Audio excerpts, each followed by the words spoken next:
There has been a massive show of strength on the Indo-China border at the Galwan Valley.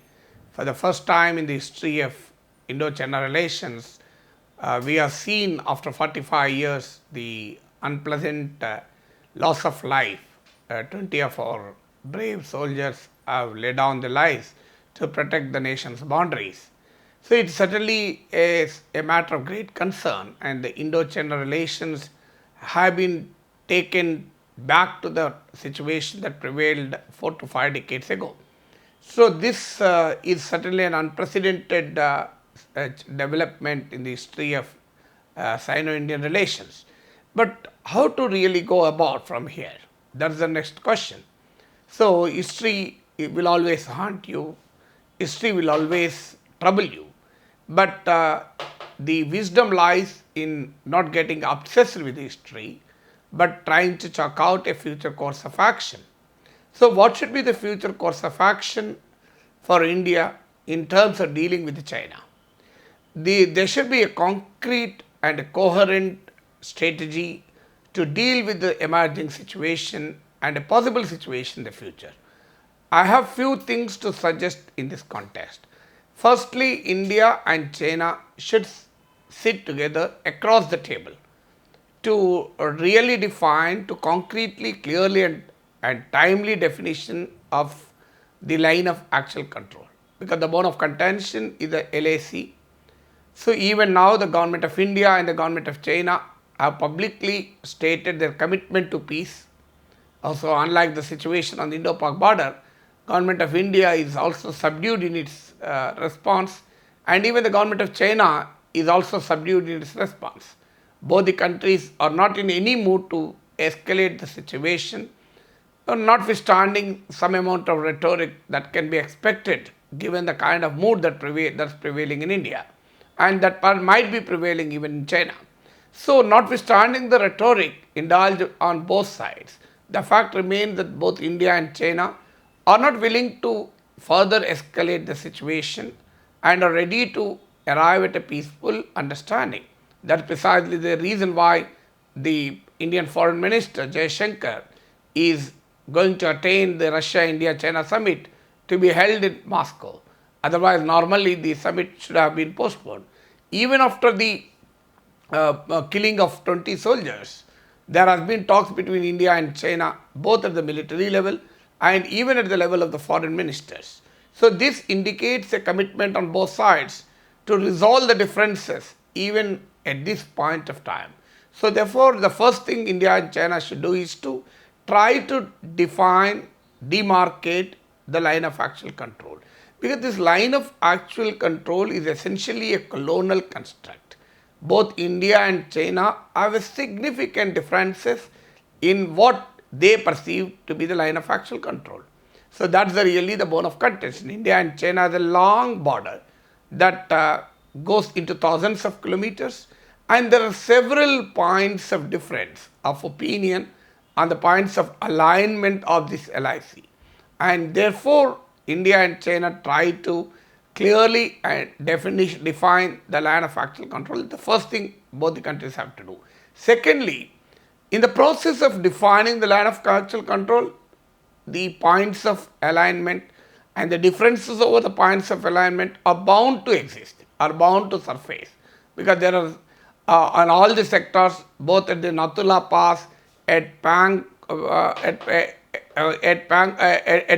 the Pangang Lake, and at Galwan Valley, and at Hot Springs. In all these areas, there are significant differences in the points of alignment.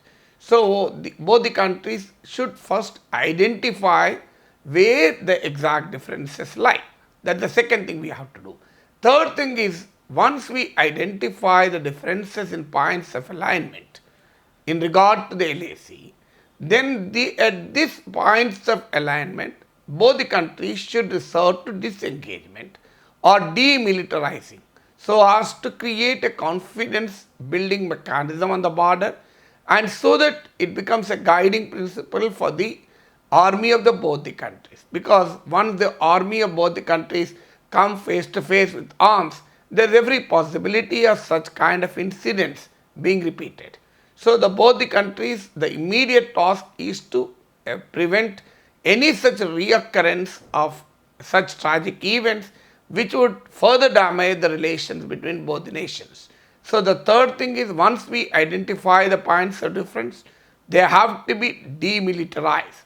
Then pending an agreement, they should be demilitarized.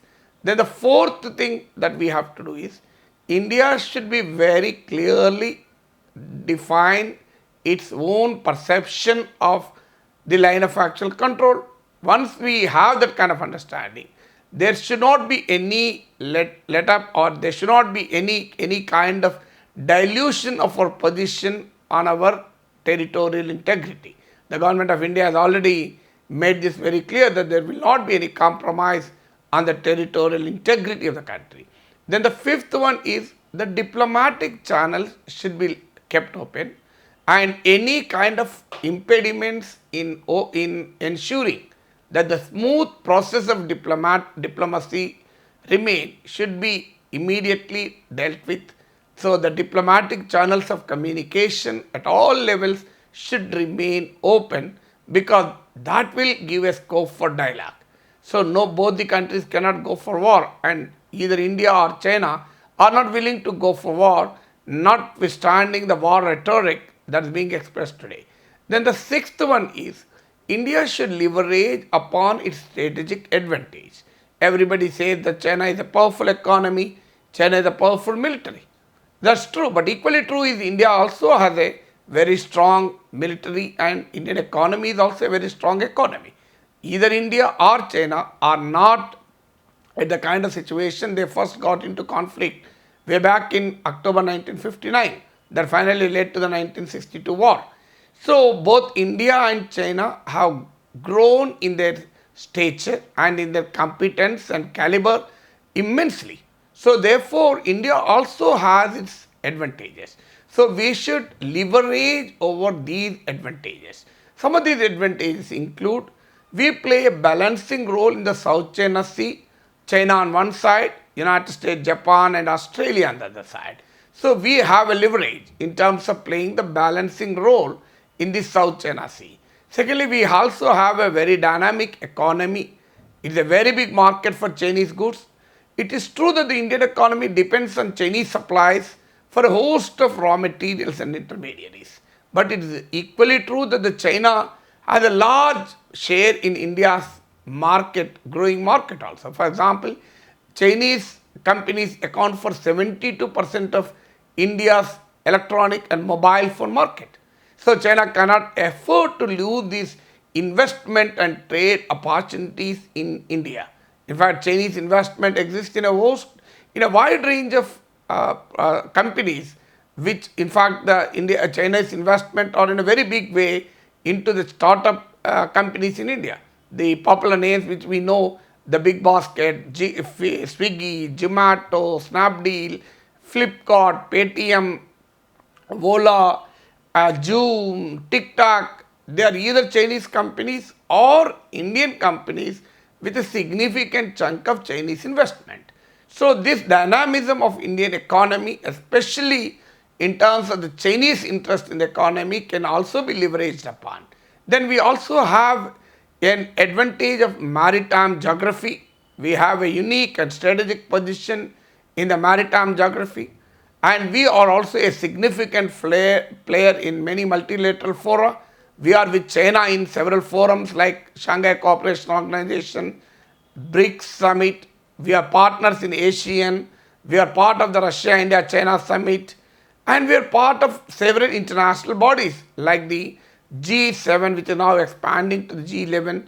We are part of the G20. So India's position in the multilateral platform should also be leveraged upon to deal with China in a diplomatic manner.